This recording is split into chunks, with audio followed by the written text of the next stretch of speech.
Yo, what's going on, man? It's your boy Rick Taylor from Rick Taylor Entertainment, back with another episode of Rap Draft, man. And I'm here with a special guest, man. Somebody who's been putting in a lot of work for a long time.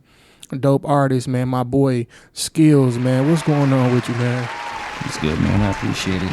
Oh yeah, for sure. Like I was texting you earlier, I'm just real appreciative and grateful.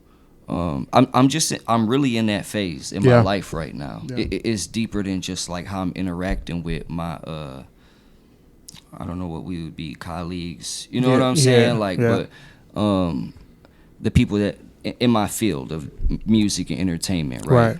This is just where I'm really at as a human being, where I'm just being very grateful. Mm-hmm. I'm very purposeful. I'm very aware, and anything that I'm choosing to speak on or be a part of, I'm doing it wholeheartedly because life is too short, and I care about the legacy that I'm older now. I'm finna be 34 in April, so I'm not the young wild guy that I used to be. Right. I can get wild, but I'm not having that same mindset and living that way no more. Right. So I just grateful, right? Appreciative. Thanks for having me. Oh yeah, for sure, man. I like that you mentioned that, man. I'm gonna. That's a question I wanted to ask you because you said you're not that wild guy you used to be. Because I was gonna say that, like, right. You have like it seemed like you rub people the wrong way. I got that stigma, and you know what? I'm gonna let you speak, but I want to say that people grow. Yeah. People change, and I feel like we don't normalize that enough, and we don't want to accept it. And I get it. We human, right? We got emotions, and we fragile. So when someone hurt your feelings or rub you the wrong way, I mean, it's hard to kind of like bounce back from that. And you're not even going to give that person the time of day again after that. You will never even know. He could be the sweetest person. She could be the sweetest person, but we'll never know because we've already put up that wall after that first time. So I will say that people grow. I'm a father of 3, like we talked about earlier. And I had to really like reflect on my life and think about like with people dying around me. I don't have my parents no more. I lost so many people, like we all probably have, right? And then I lose Bankhead last year. And life just, after so many things, it put it in perspective for me, like, if today was my last day, right now, like, if I leave here and I get hit by a car or in a car accident or get shot and I'm not here anymore, I don't get another chance to delete that post that you made. That was wild. I don't get to apologize to anybody that I did wrong. I don't get to fix nothing. Right. So I want to make sure that I'm putting my best foot forward now, how I'm living my life going forward, because I want to be remembered as a good person. Right, and I agree with that, and I like that you evolved and stuff like that, and I'm glad you said that. Like, would you say like back then when you were younger, like were you just were you considered a troll, or was you just really just speaking your mind and standing on business like with people, and just wherever they agree with it, they agree with it, they don't like it, they don't like it? Well, I would say it's a complicated answer, but I've always been me though. Mm-hmm. So like I was, a wild guy. I was standing on business. Anything I was saying at that time, I was meaning it. Yeah. But the problem with that is living in your truth sometimes is that your truth might not be pretty. My truth, my life was not. It was ugly. So yeah, I was meaning what I was saying, but that doesn't mean that what I was saying was good or valid or righteous or honorable or respectful, any of those things. It wasn't. But I was living like that, like a lot of us, And what happens is when you do what we do and, you like a public figure and you got some kind of notoriety or attention or following, everything that we do is under like a microscope, right? Right. So everything is looking bigger and more exaggerated than it really is sometimes. Because it's like the same shit that I'm doing, the same way that I'm treating motherfuckers, y'all do that every day to your coworkers, your cousin, your little brother, your neighbor. What's different? I'm human too. Right. Motherfuckers forget because like you see me on Instagram or Facebook or TV or you heard me on the radio, I'm still a human being. Right. And but again, I was a younger guy, so that crazy life that I was living in real life was starting to bleed over into the internet. And that's when things became a real issue, and I started getting a bad rep. Also, to add to that, trolling, yeah. I know how to use the internet. I'm very internet savvy, and I was on the train early.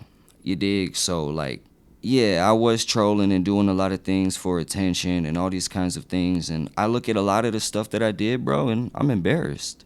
I can admit that. Like, it's embarrassing. Yeah, and I think we all have a past, you know what I'm saying? We did some things and we look at it like, man, why did I do that? You know what I'm saying? But the most important part about it is evolving and growing from that. You know what I'm saying? A grown man, and the fact that you can look back and see what you did and be like, you know, I own that. I did that. I know it was wrong. And I'm a different person. That's what matters, because you got some people who don't grow. You know what I'm saying? So that's true. Man, I like that you touched on your life too, man, because I like to do that on the show as well, like talk and touch more into your background and stuff like that. And I want to ask you, man, like, what was your childhood like growing up? My childhood was rough.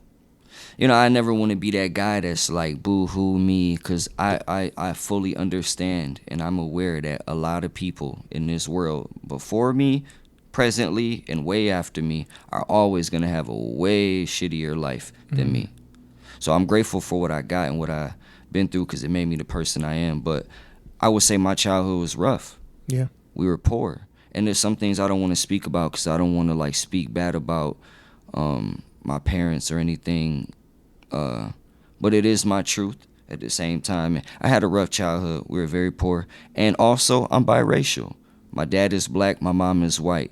But from the outside looking in, I look like a white boy. And before the tats, before the dreads or anything like that, elementary school, middle school, like, I was just a white boy. My bad, go ahead. And I'll say, you know, like, it's tatted on me, you know, I'm from 46 and Locust. I grew up in the hood, in a predominantly black neighborhood. When I go to school, like, literally, it was me and one girl named Brittany. We're the only white people in our whole class. So it'd be like, you could just imagine how it'd be. The same way it would probably be if you was the only black kid at an all-white school. Yeah. You know what I'm saying? So I got picked on, I got bullied, I got beat up, I got robbed, I got jumped, I've been stabbed, I mean, you name it. So I grew up, my pops would always tell me, like, if you get into a fight at school and you get whooped, I'm gonna beat your ass again for losing. But then in the same context, it'd be like, or in the same, you know, the other side of the coin, he like, but if you get into a fight at school, period, I'm gonna beat your ass. So it became like this thing was like, it's a lose-lose situation for me. My pops was very stern. He was abusive, to say the least. But, damn, bro. You know, and that was just in the household. My parents loved me.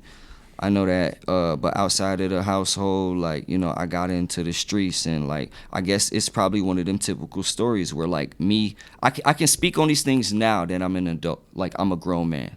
Like I told you earlier, I'm finna be 34 in April. So I'm at this point in my life, not that it's about age, but, you know, I'm more aware of who I am, and I'm honest with myself, so I can be comfortable in that peace, right? These are things that I probably would never have spoken on in the past, but, you know, me being, like, the white guy, quote unquote, right? Growing up around, you know, all black people and being in the hood and shit. Come on, y'all know the story. Y'all seen the movies. I had to force it. I had to go above and beyond. You know, if this dog was gonna shoot you once, then I had to be the guy that was gonna shoot you 2 or 3 times. All right, you had to go the extra mile with it. I had to go the extra mile with it because I just wanted to be accepted, and I wanted to show that I wasn't no bitch. And I was a bitch for a long time, and I got tired of being a bitch. I got tired of getting whooped. I got tired of getting jumped. I got tired of getting fucked over and bullied. You know, just like any human being. So I raged out, and that, I guess, it put a chip on my shoulder. And like I was telling you, it kind of like my real life was bleeding over into like the internet and my music career, because what would happen is And I'm gonna be real with you, Yeah, bro. be I real, mean be this real. 100%. I'm not saying I'm perfect at all, right? Right. But a lot of times, and I mean like 90%, brother, like for real, when you hear these stories about skills, because I know there's a lot of them out there, interactions with other rappers, right? They would bring that bullshit my way. And I don't know if it was like, you know, motherfuckers just trying to be a bully or thinking it was sweet or thinking they can get one over or like whatever the case may be. But I'm a very black or white person, no pun intended. There's no gray area with me. Either we at a 0 or we at 100. And that's the issue that I still struggle with to this day. I'm going to get extreme and jump out the fucking window. So I hope that this is what you really want to do if you fucking with me, because I'm not bothering nobody. I keep to myself. But a lot of times motherfuckers will bring that shit my way, and I go from 0 to 100, and now I'm tripping. Right. He be tripping. He be, why? To tell him the truth. Tell him what really happened. You thought this was that, but it wasn't, bro. And I'm sorry, but I got to defend myself, my honor, you know, my pride, all of that shit, which right now is the phase in my life I'm not focused on my pride. Our pride, people, listen, young brothers and sisters, our pride is going to be our downfall, right? I look at a lot of the situations that I was in life in the past, and pretty much all of them root back to pride, ego. You let that get in the way, and you are not going to be who you're destined to be. Right. It's going to hold you back. Now let me ask you, man, because you had a rough life and everything, like, and we know you as Skills, the artist, but like, who is Skills as a person after even going through all that stuff? Well, I would say that, man, I love you, dog. You got good questions, man, and That's good. I'm just, like I said, I'm honored to be here. But I always been me, but again, I'm growing and I'm changing. But in the core, I'm an artist. I am emotional. You know, all artists, like real artists, we are emotional people. We're, you know, and that's how we create. You know, it's a reflection of our emotions, whether good or bad. So I tend to be very passionate and maybe over the top with the things that I do and say because I'm passionate about it. I noticed the passion. I see it when I see you post and stuff. Yeah. Yeah. But who I am today, right? At this very moment, I'm a father before anything. And it used to be skills before everything. Skills would be like 1, 2, and 3. Everything after that, or everything after that would be, you know, whatever. Right now, and this is why I fell back for the last couple years, family got to be number one for me for a change. And I can admit that I wasn't focused on being daddy as my number one pride and joy. You know, being Skills and this idea of getting rich and famous and sharing my craft with the world, that was always number one for me. So I'm genuinely happy right now. You know, I work hard. I have 2 real jobs. That's another thing that people don't know about me, and we ain't got to go too much into it. But, you know, I've been in the streets my whole life. I had to be 30-something years old for me to want to change my life around and go get a real job. So now I work 2 jobs, and I'm not doing the same things that I was doing before. I'm not being around the same people that I was before. You know, I work, I go home, take care of my dog, I take care of my children, I take care of my baby mama. They ain't never gonna want or need anything as long as I'm alive. And that's who I am. Anything after that, I would say go download the music, because that's all I am. I'm a dad and I'm a rapper, an artist. And it's in the music. It's in the music. Who inspires you to even get into music? So my mom was only married one time. Like, I'm the oldest of 7, but like 4 of us got different dads. So when we were younger, my mom was with my younger brother's dad at the time, my little brother Cortez, aka KILLZ. He on the Drugs and Guns video. Y'all know him. That's my right hand man. You know, y'all always, he ain't here right now, obviously, but yeah, I love him so much. But that's my brother calling me right now. That is crazy. That's crazy. But where was I at? Oh, who inspired me? So so my mom was married to Cortez's dad. So but I was so young at the time. I was only like 4 when Cortez was born. But my mom was still with his dad before my brother was even born. So maybe I was actually like 3, 2.5. But he was in a band. A black guy. My mom is white. She only liked black guys. All of our dads are black. You know what I'm saying? all 7 of us were mixed. You know what I'm saying? White mom, black dad. And 3 of us got different moms. So it's like 3 moms, 4 dads in the equation to make all 7 of us. But he was in the band, so we'd be in our apartment and he'd have his guys come through. He'd be playing his guitar. He'd be smoking weed in the living room. And his dad was pivotal in my life. I was so young that I used to think he was my dad. I didn't know that he wasn't my dad until him and my mom got divorced. And I'm like, damn, what's going on with my dad? And she broke it down to me like, no, this is your dad. Da, da, da, da. So just being around him and his band and jamming out and falling asleep like that. And this guy taught me how to work out for the first time and do push-ups. And he taught me how to tie my shoes. And he was an old school, like, pimp kind of guy. Like, he'd had the nice all-white caddy, and he dressed fly and jewelry, and, he's just smooth. Like, man, it was in me. Right. It was in me since day one. Right. And it seemed like, you perfect your craft a lot and you're a talented artist and stuff like that. And it's crazy because that led to you, like, being a solo artist and everything, that led you also to doing music with these other 2 artists. And I think it was more. It was the Dream Team y'all had. It was Spaidez and it was Bankhead. Was it who? It was somebody else. There was 5 of us. Okay, and that's why if you see the Dream Team logo, it's the Olympics logo. Yeah. There's 5 rings, and each color represents a different one of us. Actually, right. For example, the green would be Bank, because money. Yeah. And then like you got Super Duper. He always had blue hair. Yeah. He'd be the blue ring. Spaidez used to have the red hair. He'd be the red, etc. So it was me, Bankhead, Spaidez, Super Duper, and Lil Saucy. Yeah, that was 5 crazy. of us. And so this album, real quick, little shameless promo, right? Shameless plug. The album that's gonna come out tonight at midnight, right? Yesterday was Bankhead's birthday. This is why I reached out to Rick, and this is why we doing this interview so we can talk about this album. It basically is a Dream Team album.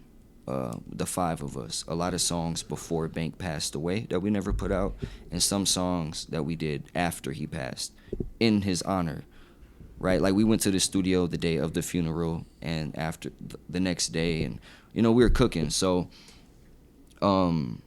there's 20 songs that we finna give y'all tonight, and it's all dedicated to Bank. He is on most of those songs. But yeah, it is a Dream Team album, basically. It's not a KILLZ album. It's not just a Bankhead album. It's called Long Live Bankhead, but it is all 5 of us. Man, I can't wait to hear that, man. It's fire. That's dope. Rest in peace to Bankhead, man. Yes, sir. It's crazy because, you know what I'm saying, like,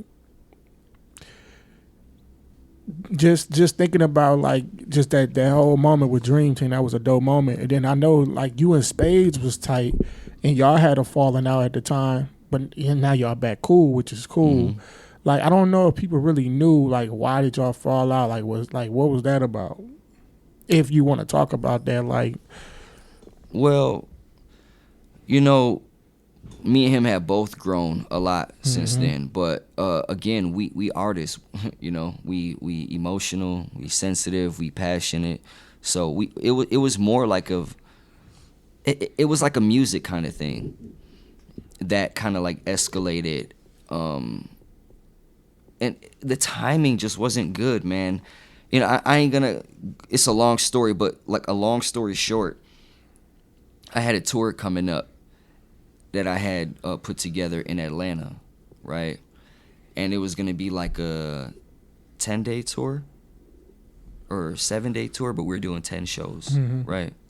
Because there's like 3 days that we were doing 2 shows that day. And got an Airbnb out there, blase, blase. And we all had this planned. And even though it was my tour, like, this is the Dream Team era. So, like, everybody was invited. Bank, Sauce, Spaidez, and Super. Everybody had other things going on. Well, no, Sauce and Bank did. So, Super came with me. Actually, he was in a different city at the time. So, he flew and met me in Atlanta, like, the next day. And we picked him up from the airport, brought him to the Airbnb with us. Spaidez was supposed to roll with us. Me, Spaidez, my brother Cortez that I was talking about, and my manager at the time, Cheerios. And me and Spaidez got into it like the day before we was supposed to go. So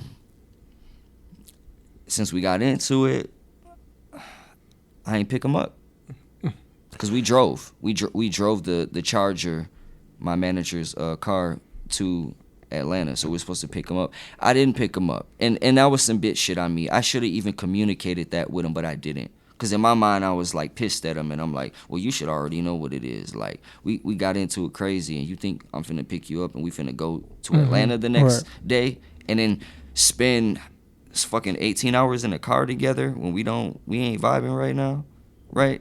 And then we got to spend a whole week. I was like, nah.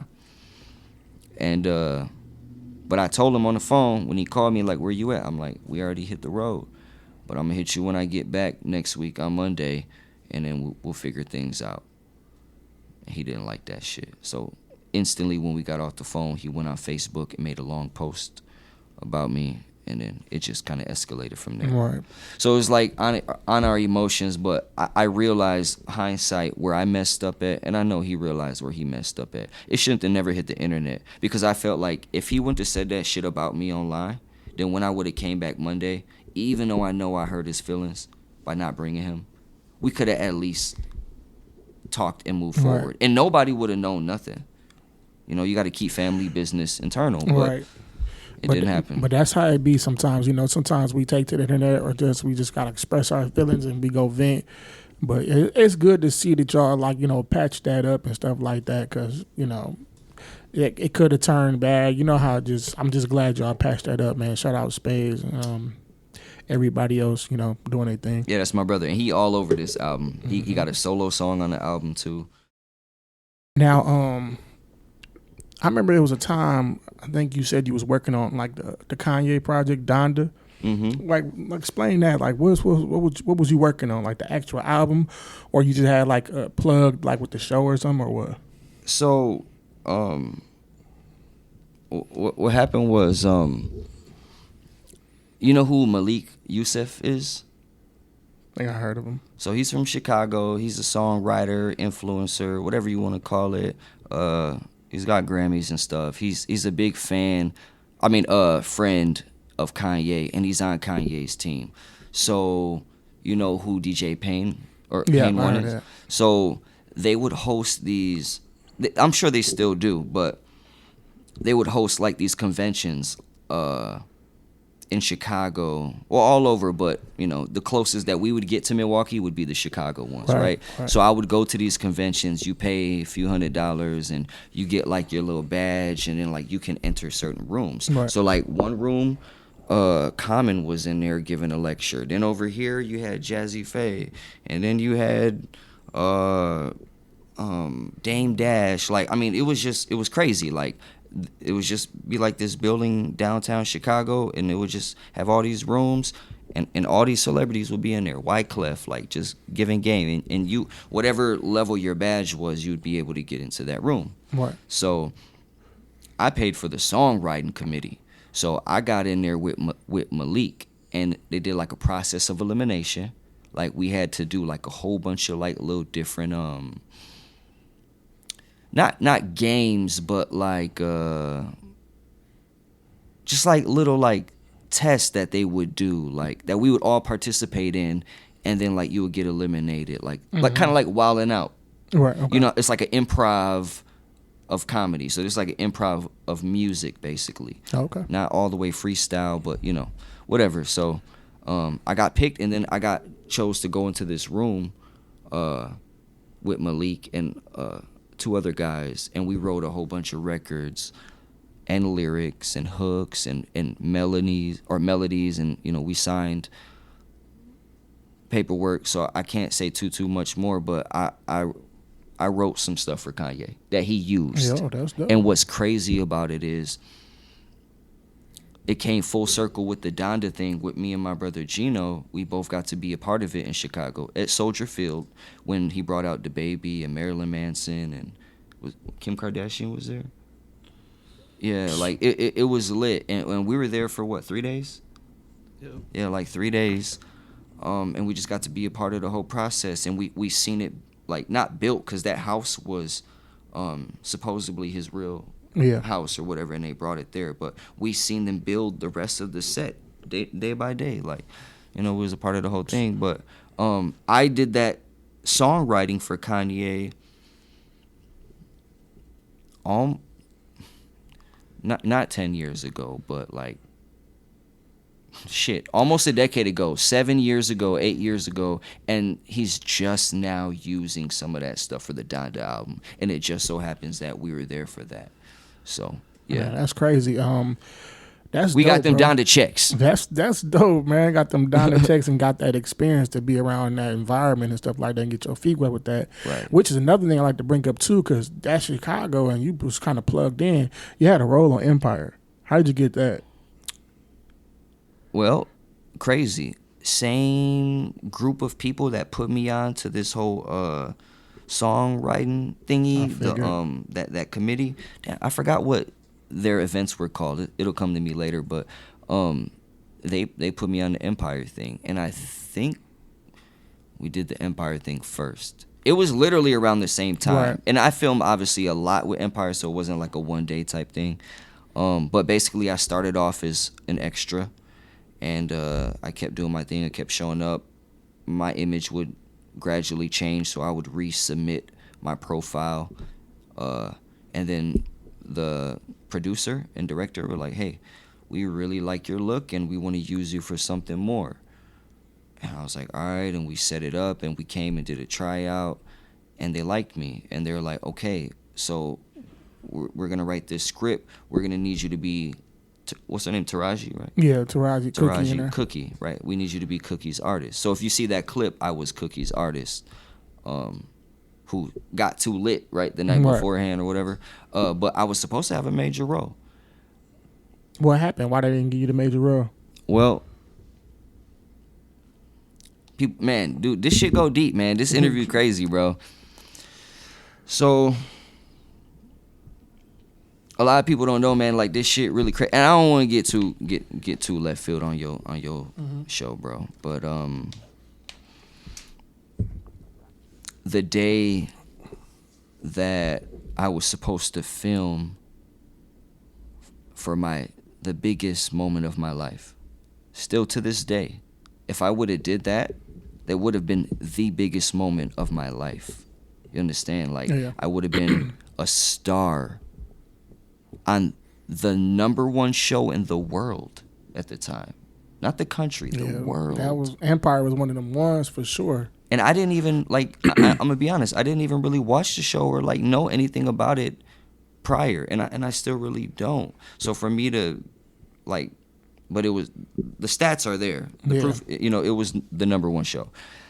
Bro, the day that I was supposed to film was my dad's funeral. My dad died out of nowhere, young, like of a heart attack, on his lunch break, driving back to work. In the car, he died.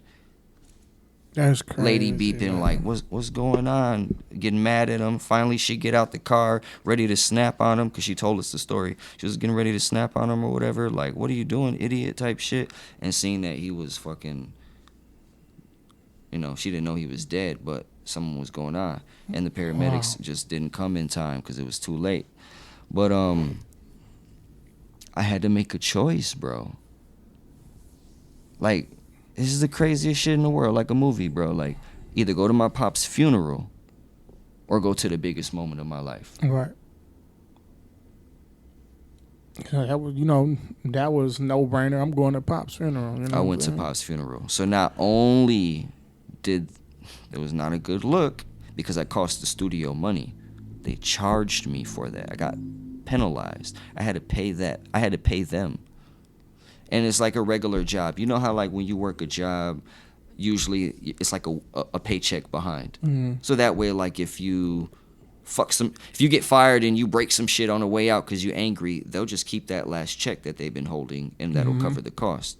So like I had a big check coming from them that I anticipated on, and that shit didn't come. And that shit wasn't enough to pay them off. So I had to pay them off, and it took me a couple years to do that shit.